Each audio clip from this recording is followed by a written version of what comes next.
Hey everybody, it's Jackie. I'm here to try to give you a little tip or trick on what fixed my error code on the ET15000 Epson printer.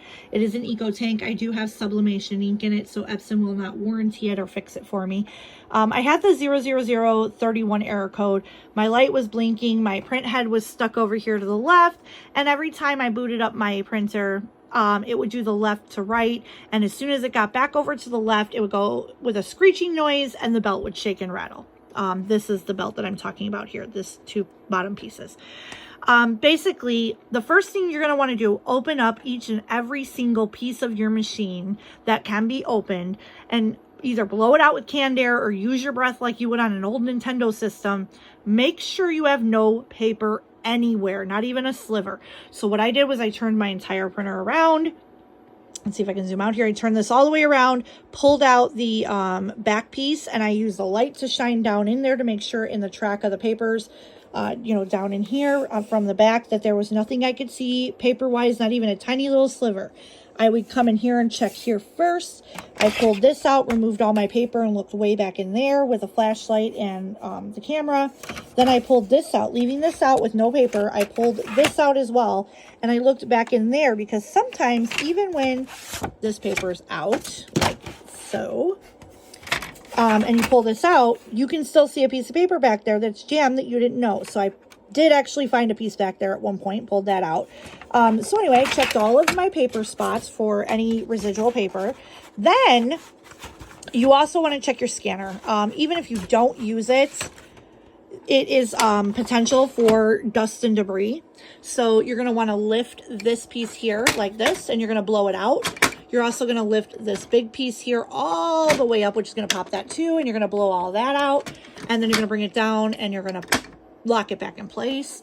You're going to check the back feeder back there from the top down, make sure there's nothing in there. You're going to check up in here, and this is also back here. That's the feeder I was just talking about from the back.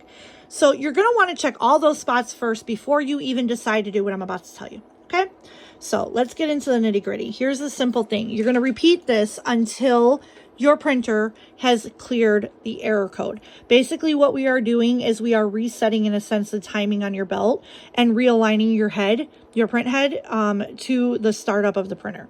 So your print head's going to be over here, and as long as you can take it and move it left and right freely, more than likely what has happened is your printer has lost alignment and it's not locking properly anymore. So you're going to move it all the way over to the right, and you're going to want it flush with this side here. So this side of this piece is going to go flush with the side of the printer head. And then once you've got it over here, don't touch it, leave it alone. That's step one. Step two is we are going to be looking at these gears and that lever. So this gear is the one we're going to be turning, and then these two are going to show us where the lever is, which is right above it there, just underneath that spring. When your print head is not aligned correctly and is gear shifting and doing all the things it's doing, giving you a 31 code, that lever you see there is actually not going to be where it is in my video right now. And that's what I'm going to show you how to do.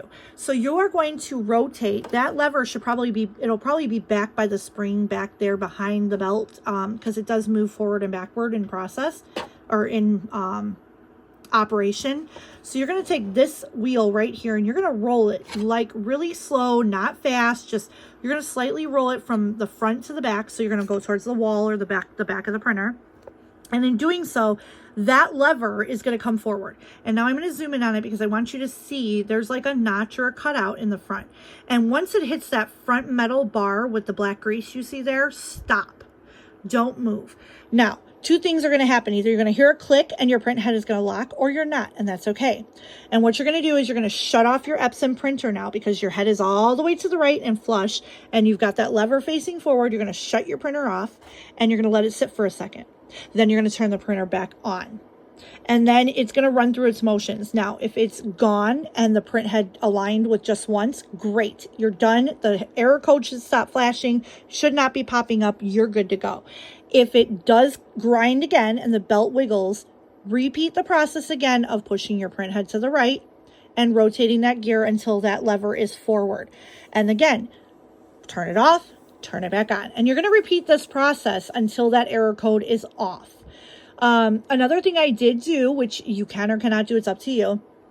I did uninstall my Epson software and the printer from my computer temporarily until I could fix the printer.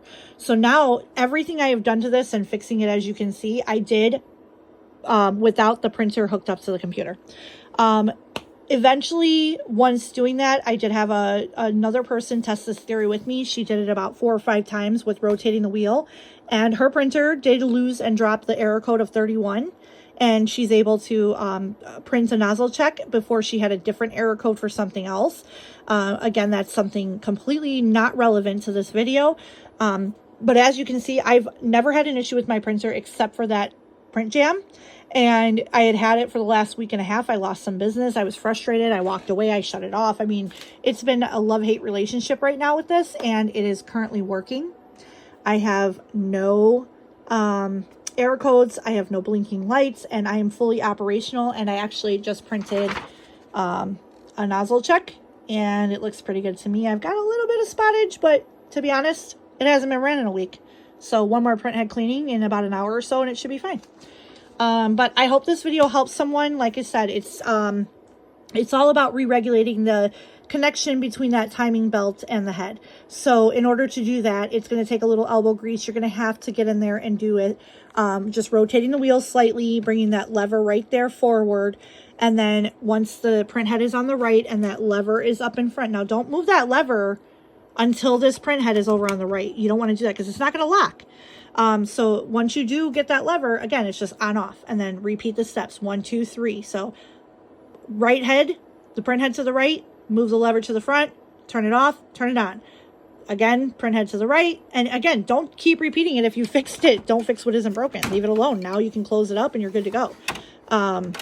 But yeah, I hope that this helps for someone. It helps for me.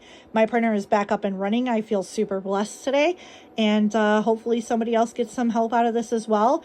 If you have any questions, please feel free to drop me a comment below. If it worked for you, please feel free to drop me a comment below. If you sent it into Epson and they replaced it, congratulations. They wouldn't touch mine because I have sublimation ink in it. But yeah, so let me know your thoughts, and hopefully this helps someone. If it helps even just one person to clear the error, then I guess, that's half the battle. Anyway, take care. If you guys need to see more videos like this, if I break things, I try to fix it, especially when it's about to go in the trash. So have a great day.